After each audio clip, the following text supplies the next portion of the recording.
Medic Engine 62, Medic Engine 63, Medic Engine 66, Medic Truck 61, Battalion 1615. Respond on a residential fire. 5092 Schaefer, 5092 Schaefer, cross of Central, map page TC2, Fire Command 1, TAC 1.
This tragedy could have been avoided with a working smoke detector.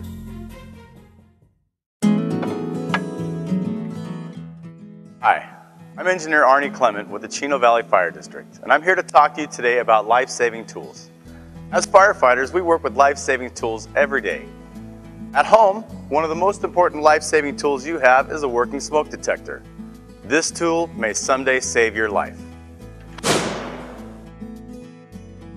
I'm here to talk to you about where this life-saving tool should be in your home.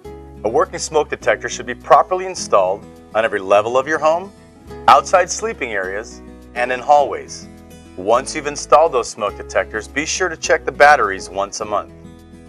Now I'm going to talk about how we test our smoke detectors' batteries. But first, we recommend that you change your smoke detector's batteries every time you change your clocks for daylight savings or any time that you hear the smoke detector chirping.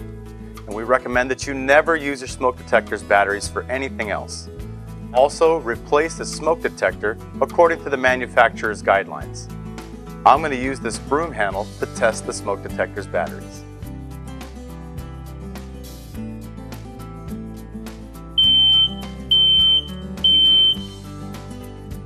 And that's what it should sound like if it's working properly. For more information on the proper use and installation of smoke detectors, contact the Chino Valley Fire District or visit our website. Together, we are partners in safety.